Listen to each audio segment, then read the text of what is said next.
welcome, Michael. This is Michael Paddleford. Welcome to Voices from the Other Side, a revisit from Yes. quite some time back. Time flies. Uh, Michael, you are from Recover Loud, Yes. and how have things been? Last summer we spoke. I had just returned to my hometown of Caribou, where I had left to find recovery for myself because when I was there using, I had no idea where to go. We didn't talk about recovery. We didn't know anybody that was actively pursuing recovery. Um, so I had left there for Uh, 3.5 years, almost 4 years, before I decided to return. Mm-hmm. So I had gone back up in hopes to, help my community recover. Right. To bring them some of the resources, some of the information that I had learned while I was down in Lewiston, and I jumped right in. I started doing news interviews. I started working with an organization called Recovery Aroostook, who runs the two recovery homes in the county. And, really just working with the community to bring as many resources as I could. Mm-hmm. Um, I brought an MAT Suboxone program to the county to offer an additional option for people that were looking for that support. Um, and after a while, I found that I had plenty of time and space in my office in Caribou that I started some recovery meetings. Wonderful. Yeah, I offered several meetings throughout the week. Offered Suboxone, the Suboxone program. I Mm-hmm. offered Narcan training, and it was really something that the county needed. I ended up working with a woman from uh, the school department, and Right. I ended up meeting with 10 out of the 16 counties, the school nurses, Wow. in their monthly meetings, and basically I was able to tell them how important it was to carry naloxone, to have it at the schools. Mm-hmm. Um, Back in 2020, the state had approved the schools carrying naloxone. But at that point, it was up to the school departments to really, adopt a policy Right. and start carrying that. So, meeting with the school nurses and giving them that information, they took that information to their school boards, presented it, and then had the school board vote on whether or not they wanted to carry naloxone. Mm-hmm. Um, it was pretty cool to be able to do that. And then once they did adopt a policy for naloxone, I got to go back into the schools and train the nurses, the principals, the superintendent, whoever wanted to know how to administer naloxone. So it was really neat. I was able to meet with schools all over the state, either in person or virtually, and give them that education and that resource. Okay. What's the difference between Narcan and naloxone? So Narcan is the brand name. Oh, okay. All Yeah, right. That's what naloxone I is the thought. medication, Yeah. and Okay. I just wanted to clear that up. yeah, I was just curious about that. Um, Maybe we should just kind of like, in case our listeners have not seen your original broadcast, episode hmm uh, here, and maybe they're not so familiar with Recover Loud. Can we kind of like go back just a little bit and encapsulates that you found recovery on November 3rd, 2018, yes, and you connected up with a someone up in Rockland, I understand. yeah. It was a woman I had never met. She was a recovery coach, and I had never heard of recovery coaches in the past. Mm-hmm. So when I was introduced to her, she told me what was available, what resources there were, where I could go, and how to get there. So she really got me started on the right Great, path. great. Mm. Um, And then from there, you met a mutual friend of mine as well, and it was kind of a surprise. Matt Brown, who Yes. referred you to Milestone Detox Yeah. in Old Orchard Yeah. Beach. Yeah. So, I mean, one thing I found out in recovery is, connection is the opposite of addiction. Mm-hmm. So when we make these connections, we're able to find, the support and the resources. And Matt was just one of the connections that I was able to make through that recovery coach. Mm, So when I arrived at the detox in Portland, um, Matt was actually working there at the time, and he was expecting me because we'd already talked. right. That's So interesting. he, Yeah. yeah, he got me to apply for the rehab program in Old Orchard Beach, Wonderful. and Wow. was able to get me there. Yeah, he's a great guy. He's Yeah. very, very passionate, very concerned. I know that much. Yeah, from detox, he went to rehab, Yes. and what was that like? That was a shocking experience. I knew addiction from my point of view, and from all the people I had come in contact with Mm-hmm. in Aroostook County, in the small town of Caribou, where we had a substance problem. But when I got to Old Orchard Beach, I was living with 16 other guys in a Right. house, Wow. and they all had their experience. Mm, And finding out what some of the other people throughout the state, dealt with and suffered with, and how they had to go about doing the things that they were doing. sure. To be able to talk with people who experienced homelessness, several times, and had attempted recovery several times. Um, in rehab, they tell us that relapse is part of recovery, Mm, and I had at least 14 examples of right. that being Right. true, Wow. Yeah. and this was my first attempt, really. Wow. you know. Yeah, that's what So really struck me. I'm sorry. no, go ahead. I was going to say that's what really struck me on watching you last night, kind of reviewing some of your more recent interviews Hmm. from the road on the Recovery Loud Yes. from your site on YouTube. And one fellow in particular, you mind if I mention his first name, Matt? No. Yeah, he No. had a similar experience, I guess. And Yeah, and that really. I mean, to find out that these people had tried multiple times and mm, failed at what I was attempting for the first time, it put that fear into me that even at 42 years old, even though I felt like I was done and ready to recover, sure. that it might not actually work for me.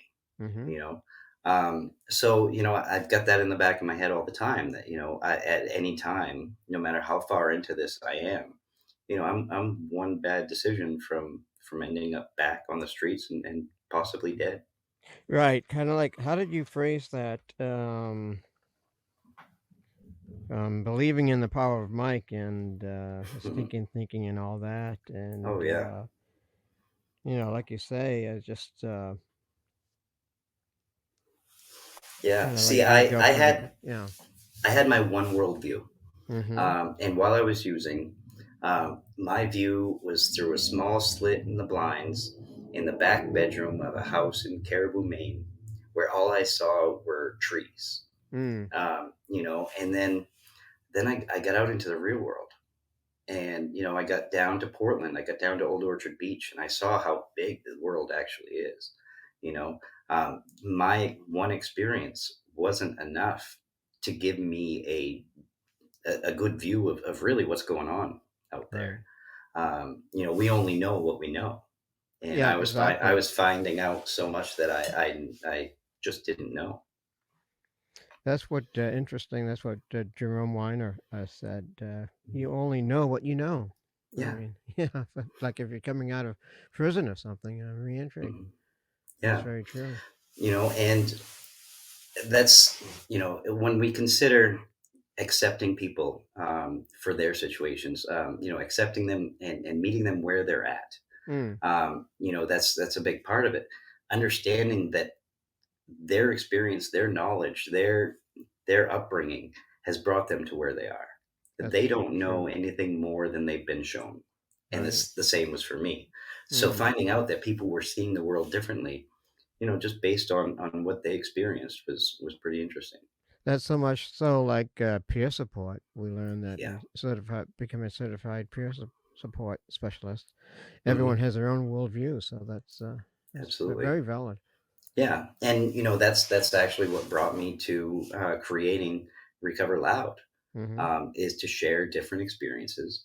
I can sit here and talk with you Right. about my experience, but when we bring in 10, 20, 30 other people, we're going to have 30 other opinions, Oh, you bet. experiences to Yeah. base in our decisions on.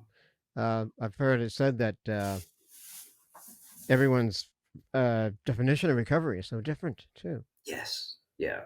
Yeah. And that's something, through TikTok, through Facebook, through my show, I really try to put it out there Hmm. that, there's so many different ways to find recovery. Mm.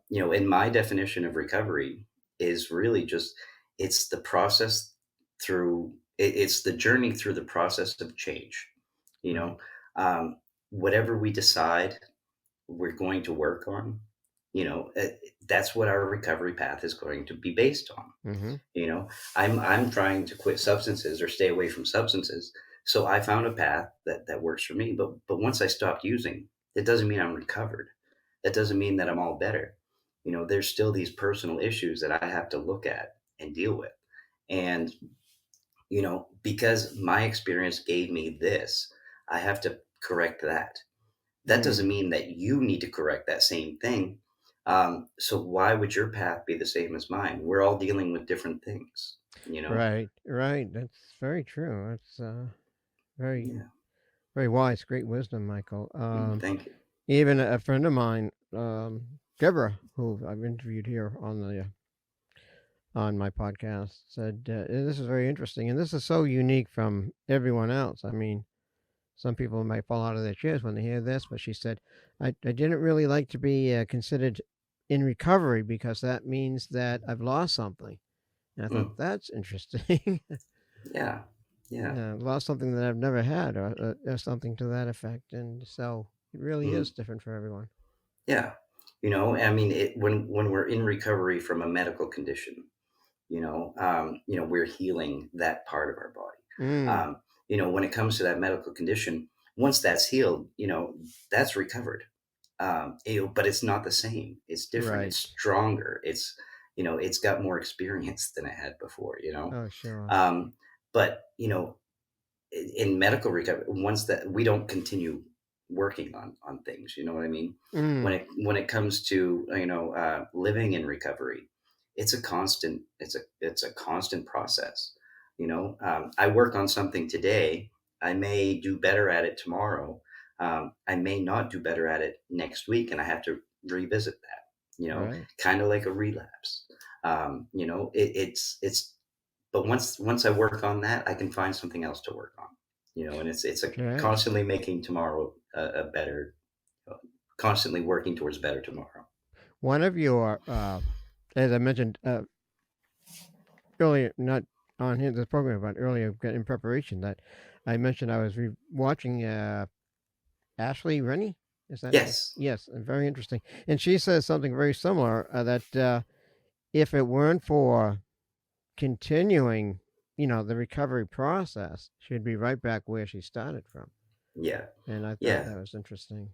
Yeah. Because something in our past, something about who we are, um, led us to using a substance. Mm-hmm.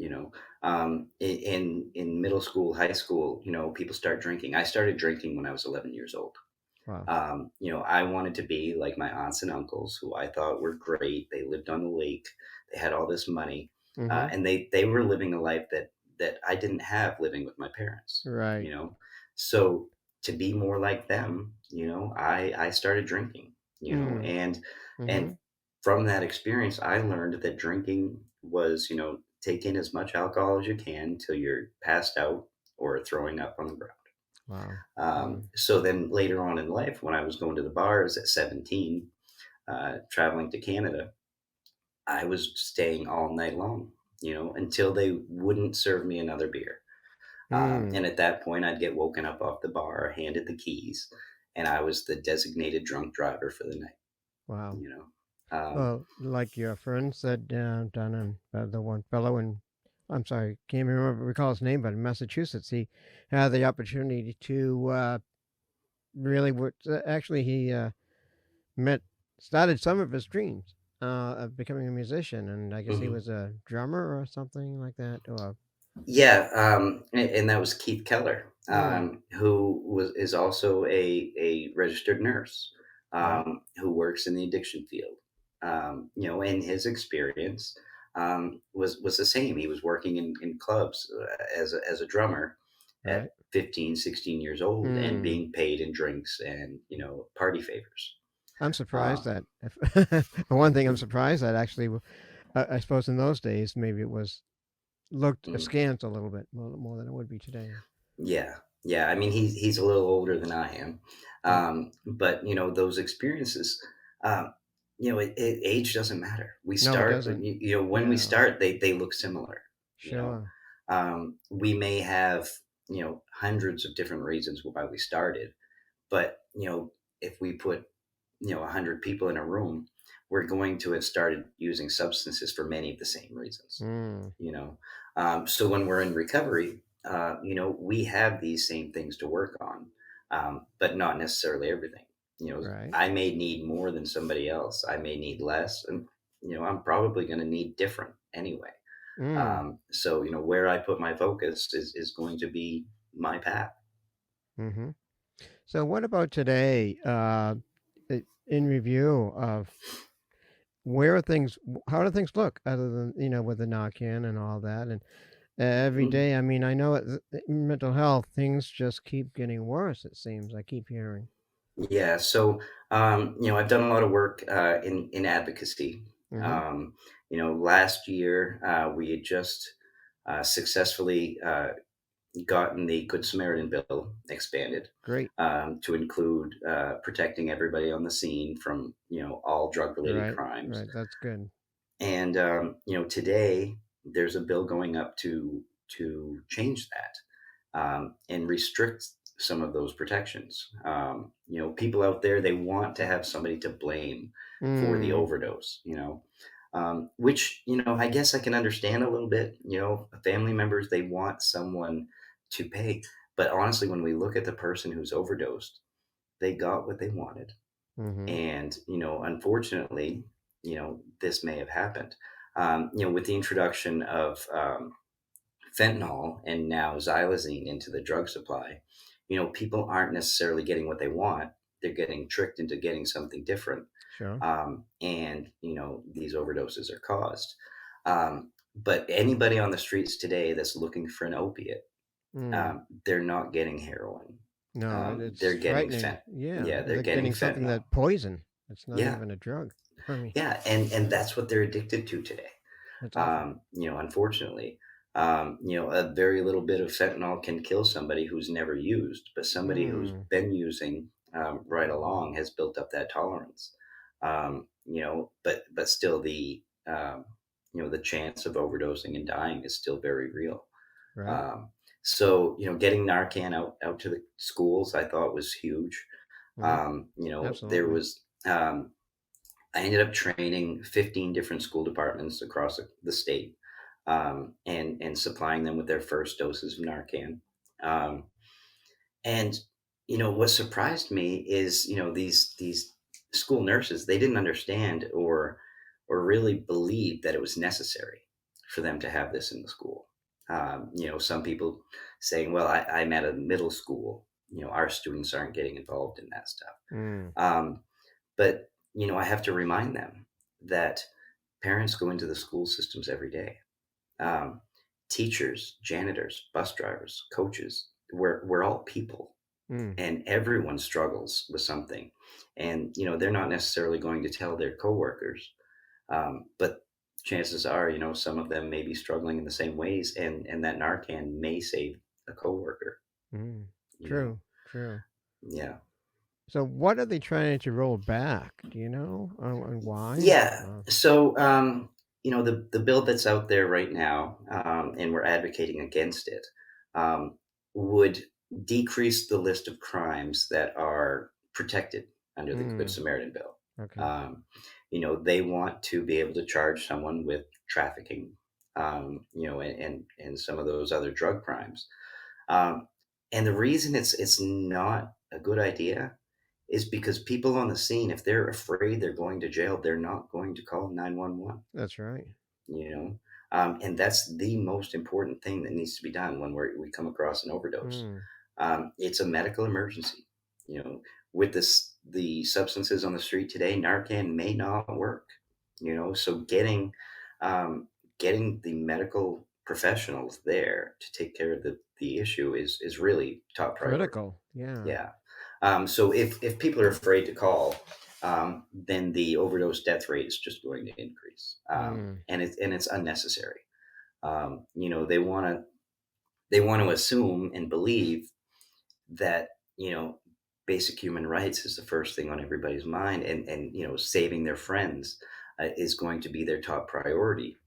But really, when we're under the influence, our first part is protection, protecting ourselves, self-preservation. We don't want to go to jail. We're not going to call the cops in. Our friend may be on probation, Mm. and we don't want him to get in trouble. So, let him take his chances on whether he survives or not. And that's not a good idea. You No, know, it's not. Yeah. But we have to involve the professionals, and mm. and having people understand and believe that they're safe to do so, really is, the bottom line. So there's also wasn't there another bill that is also trying to fund more money for recovery? Yeah. So the Purdue Pharma, money that's being sent out to all the different states. So there's councils set up in here in Maine, and I'm sure every state trying to decide how to, spend that money Mm. wisely. And uh, thankfully in Maine, that includes many people in the recovery community, Right. to decide what's best for us. Mhm. But yeah, I believe it should be a top priority, Mm. at the federal level. There's Absolutely. being on TikTok and Facebook, I'm seeing the differences in the states, Yeah. and Oh, it like seems right now, yeah. Maine has the strongest Good Samaritan bill Hmm. law, but the other states should have the same law, Yeah. because it's that important. It You always know, seems to come down to politics, and that's yeah, so wrong. yeah, and it's a shame that a lot of times it's people sitting in an office far away that don't have personal experience, making the decisions for us. And the importance of peer work, peer support. Mhm. I think there's nobody that knows what we need better than we do. Mm. Um, and that's part of Recover Loud too, is getting the message out there so people see what there is, where we're Right. lacking, Right. what we can use more of, and Hearing it really, firsthand, yeah, definitely. Yeah. and what's working. And also on that same note, um, a friend of mine, Marshall Mercer, him and I got together, and we've done one episode of a show called Crying Out Loud, where we're sharing stories of the unhoused community. Mm. And again, it's because they know what they need, to get out of the situations that they're in. So I'm looking forward to more episodes of that show. Once we get some things ironed out. Mhm. Speaking of housing, it was an Ashley Rennie has successfully gone from the deepest just about as far as down as someone can go. But as you Hmm. said, there's no limit. It seems to, but what can Right. happen. But it's wonderful to hear that she's now well at that time became a executive director of some various houses, Yeah, housing. and I believe she still is. Mhm. She's I believe 7 years in recovery at this That's point. wonderful. Still working as the executive director for Journey House. Hmm. And they run a great program. And my friend Rob Korobkin owns Journey House. as Ah, well as Courage House in I know Gorham. Rob pretty well, and he's an Yeah, amazing person. Yeah, he's yeah, been and very dedicated. yeah, and he's done as much as he can to have someone like Ashley in the position she's in doing the work. Mm. And in Lewiston, um, he's got River Banks is Mm-hmm. running the men's house. Oh, okay. And these are people in recovery who have done great work. River is a counselor in Lewiston, and a great guy with a lot of good experience. You know, Fantastic. That happens to be where I'm located too right now. Mhm. There's a lot of there does seem to be a lot of dedication in the field, Yeah, and and Lewiston's a great example of a mm, recovery community that works together mm, to help others. And that's something I was trying to build in Caribou. right, To bring. While I was up there as well, I shot the second season of Recover Loud, right, and trying to bring the recovery community of the county to one place. right. The county is a huge area with very little resources. And many people are recovering on the outskirts of town, Mm-hmm. and um, they stay in their house, they protect themselves, they don't want to go hang out with a bunch of people because they're, afraid of what might happen. So to bring the recovery community to light is really what I tried to do up there, and bring them together because if we go through all the trouble to save our lives and then we don't do anything with it, that's a shame. Mm, It's a lot of hard work to save our life. And, I like to say we have to enjoy it. We have to get out, we have to do something. Uh, absolutely. you know, and just by putting ourselves out there, we're able to show people that it's possible that we are out there recovering. Mm. That, it's not out of the realm of possibilities. It's so much as possible. It's kind of like even myself. My recovery is a little different. It's like I said. It's most primarily mental health and anxiety and depression, but it's Yeah. one of the co-occurring uh, examples of what is also tied to Yeah. alcoholism and substance abuse. And Yeah, well, when we look at the substances themselves, I mean, those aren't the problem. Those are the solution mm, to the problems that we have. that's right. So once Self-medicating. exactly, and once we stop using, that's when we have to start putting in the work, Mm-hmm. because now we have to learn how to live without doing that, That's without right. hiding from our lives, without Facing reality. yeah, You know, and doing it healthily. You know. who have been the while you're recovering loud and on the road and such? Mhm. Any particular interviewees stand out as being? Uh, I'm sure they're all unique, but anyone in Yeah. particular really struck you with feeling? Um, I actually last night I re-released an episode from the first season with Marshall Mercer. Mm-hmm. Marshall grew up in Lewiston. Got into some gang activity, Right. and he was pushing substances, and then his friends started to die. And then at that point he started to use, Right. um, which brought him, on the brink of death, and Narcan brought him back, and then he went to prison, and he turned to God. Mm. He found a higher power and a way out, and now he's out doing the work here in Augusta to help others. And many of the stories are the same. People who have found a way out and are doing something today. um, but that's to me, it doesn't matter how much they're doing. When they come on my show and they're sharing their story, their experience, to me, that's huge.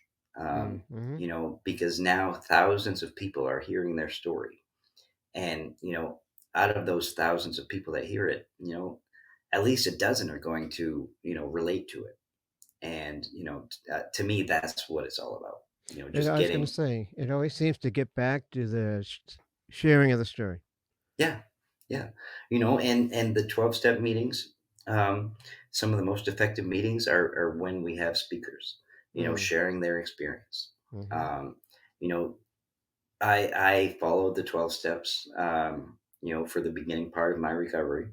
Um, and I saw the value in those shared experiences. Mm, There were some things because I'm on medically assisted treatment. right. Some of those groups don't accept that. And that's part of the stigma. Even within the recovery community, we're dealing with stigma. And I do everything I can to break down that stigma. In every facet. Mm, Across the country, in some of these other states, it's even worse. So I'm grateful that my show has now started spreading across the country. yeah, that's Uh, wonderful. You said you've gotten as far as Missouri? yeah, just outside St. Louis, there's Mhm. a college campus TV station there that has picked up the show and they started airing it. Terrific. Um, I'm in Kokomo, Indiana, on their local access channel, and we're reaching over 250,000 homes, across the country, and it's to me, I never expected that. Mm, I created my little TV show with no experience, with no desire at the time to really be in front of a camera. right. Um, and the opportunity presented itself. And I expected maybe 50 of my friends to say, "Hey, that was cool." Mm, Um, you know, Within the first week, I had over 500 views on YouTube. I had dozens of people reaching out to me, thanking me, asking for help, finding out what they can do to find mm. recovery. Um, and it developed organically. You know, Wow. So, what do you think what was the, I don't know, what caused it to develop like that? I mean, what was the um, just impetus? the need. Mm, During the pandemic is when I started recovery on the road. A Facebook group. I now consider it to be operating as a virtual recovery community center. We have physical centers everywhere, they're but popping up all over the place, yes. yeah, and the state is paying for one center in every county. But we know the size of some of these counties and Right. the inaccessibility for people on the Mm, outskirts. sure. So by having something virtual, people can jump into the group at any time and find the support and the resources that they're looking for. That's wonderful. They can finish up their last bag and say, I can't do this anymore. Hop online and reach out. We have volunteer recovery coaches from all over the state that would be willing to speak with anybody, you know. And because the internet doesn't sleep, there's always somebody out there Right. to talk to, Right. you Mhm. know. So I started that during the pandemic. And the reason that grew was people were starving for connection. Mhm. Everything shut down, the meetings, That's true. all the activities. Yeah. They couldn't go to work, all this stuff. So, the need for connection was there. And then once the TV show started, and people were getting that, um, hearing those stories, and it's not just people who are using or in recovery that are watching. It's people who don't have any experience. We are Um, social beings. It seems yeah, like keeps on, that's yeah, portrayed, comes right to yeah. the front. And of course, with the advancement of technology, these are ways to reach people. Mhm. And when we can reach people who have never heard, just like I was saying, when I was in Caribou, I had never heard of recovery. We need to make that a topic of conversation Right. in every community. People want to complain about addiction and the blight on society and the drain on the resources and all of that stuff, but they don't want to talk about the solution. Mhm. you know and that's what I'm trying to bring to these communities is a possible Right. solution Mm. for some of the people who are suffering, you know Mhm. Mhm. and giving a better idea to the people who don't know, what they're dealing with. It's always easier to just, you know, really, argue Yeah, point fingers, and point blame, fingers and blame and complain. mhm. It's a lot of work to change it. And I mean, that's what's so great about the recovery community is that's what we're about. We're about changing things, within ourselves. And if we can help change the community, change society, it makes a difference. As in relapse, you Mhm. mentioned shame, guilt, and remorse. Yeah, you know, That's kind of part of it. yeah, And and that's what keeps a lot of people out. oh, right. When they go out, they don't want to face the music. Mm-hmm. You know, and I'm not about that. You know, if somebody goes back and uses, they just need more love. You know, we don't give up on them. One thing that I've seen and I struggle with is the idea of not loving somebody until they've reached a certain, stage of recovery or sobriety. Mm, Come see me when you're 6 months sober. um, you know you're not allowed here until, um, to me, that pushes it off. We're all looking for hope. absolutely. And if when I'm using and I don't have hope that things will get better if I stop, why am I going to put in all that work? Yeah. And there you used to know be, I remember studying, back in the days where they were fighting this too. And, going to UMA, Augusta, University of Maine, for hmm my degree in mental health human services. It's like they used to say, well, you have to bottom out. Well, where was the bottom? And that's all. right. That was a fallacy. Yeah, yeah. Everybody's got an image of what their Yeah, rock bottom would be, exactly. but how can we tell somebody else what their rock bottom is? No, If and I also like to point out that we don't have to hit a rock bottom. no, no. We can turn it Good around point. anytime we want. Sure. It's almost a shame to think that we have to lose everything we love, Right. before we can get better. Just that idea That's a is great is point. wrong. You know, Mm. plenty of people hit what I would consider a rock bottom, Mm-hmm. but that doesn't mean that's their rock bottom. No, You know. definitely not. Definitely not. So what's next? What do you have Yeah. on the agenda? Right now I'm back downstate. I'm living in Augusta. Mm-hmm. And we're into our third season of Recover Loud. Wonderful. I'm looking forward to sharing more stories. I've started doing in this season. I started traveling for interviews, doing interviews on location. Mm. And in season two, I had hired a director and an editor. Nice. This season, I'm Mm. all on my own. I'm doing everything. I bought all my own equipment. Mm. I put in all the work. I set up the lights. I do all the editing. Um, and I've got this great set that I can travel around with me. Right. I want to focus on bringing more stories Mm. out there. I want to reach more markets. I really I'm hoping that the show can start to be self sustainable. Through Right. advertising or Mm-hmm. Mm-hmm. sponsorships. I'm putting a lot of focus into that, Okay. as well as the virtual recovery community center. I'm trying to work with some local nonprofits, possibly to apply for the grants to fund the virtual recovery community center. Wonderful Um, idea. yeah, and there may be a couple other similar groups out there, but not operating in this style. But to me, this is the next step. Mm. If we want to reach the people who really need the help, we can't expect them to drive themselves to No. a center in the middle of the No. county. That's always Um, been the problem in Maine. It's so rural. yeah, and I mean, when people who suffer with alcoholism, a lot of them lose their license. Mm-hmm. Um, when True. I was using substances, I traded my vehicle for 2 bags of dope. You know, I wouldn't walk 10 miles to get help. I'd walk 20 miles to get a bag, but I Mm. wouldn't have walked 10 miles to get help. Mm-hmm. you know. So we have to literally meet them where they're at. Most everybody's online nowadays, Yes. and to me, that's how we reach people. I really want to get that program going.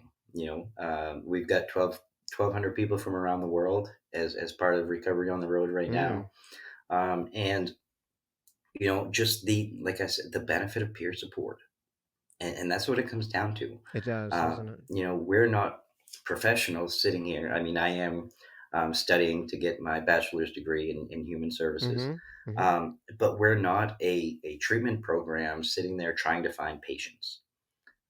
We are individuals in recovery who have found a way, and we want to make sure that people stop dying.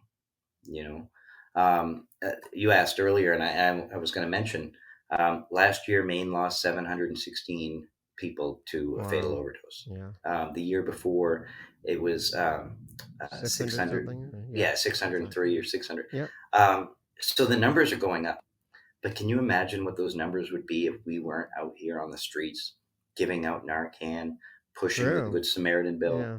Mhm. If we weren't doing the work, the numbers would be much higher. So it's important for us to keep that in perspective. We're not doing this for nothing.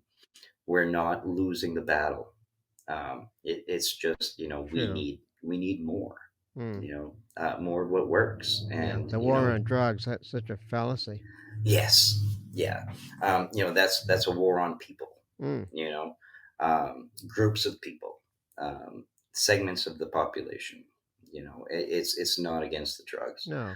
No. Um, you know, the drugs aren't as bad as people make it out to be. When we're using them, they're the solution, as I said. They help us, they medicate us, they get us to the point we need to be. Rob Korobkin, he's a big proponent. He believes that a safe supply is the answer to the problem. Mm. The poisons on the street are what's killing people. Absolutely. I was just going to say, let's differentiate between the what's killing Yeah, people. Mm. yeah. So the war on drugs, as you said, it's a fallacy. It didn't work. It's not working. Right. Um, you Never know, will. Mm. turn the page, try something new, figure out what's working, and do more of it. Mhm. I don't believe any one path or program is the answer for every person out there. Right. So to have all the options available, for every person, that's really what we need. Mm. We're always fighting for more detox beds and more rehabs, but that's just one path. You know, we also need an answer to the maybe they should be paying to help us with medical marijuana. That's a pathway that helps a lot Sure. of people. All these options. There's no one that works for I think everyone. it's a So lot of it's using imagination and thinking outside the box. outside the box and asking those of us who know. Mm. You know, Mhm. Mm. um, Absolutely. so that's why we get out there. That's why we recover loud.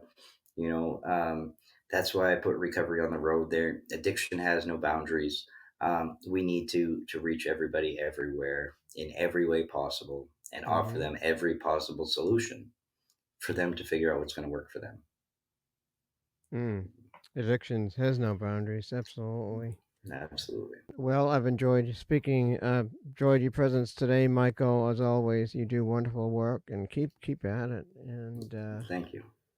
and stay in the trenches and be safe. And Absolutely. I appreciate the opportunity, Isaac, every time. absolutely, Michael. Thank you again for coming on today. Voices from the other side, and good luck with Recover Loud. Thank you very much. All right, you take care. You too. All Have a right, good night. thank you, Michael.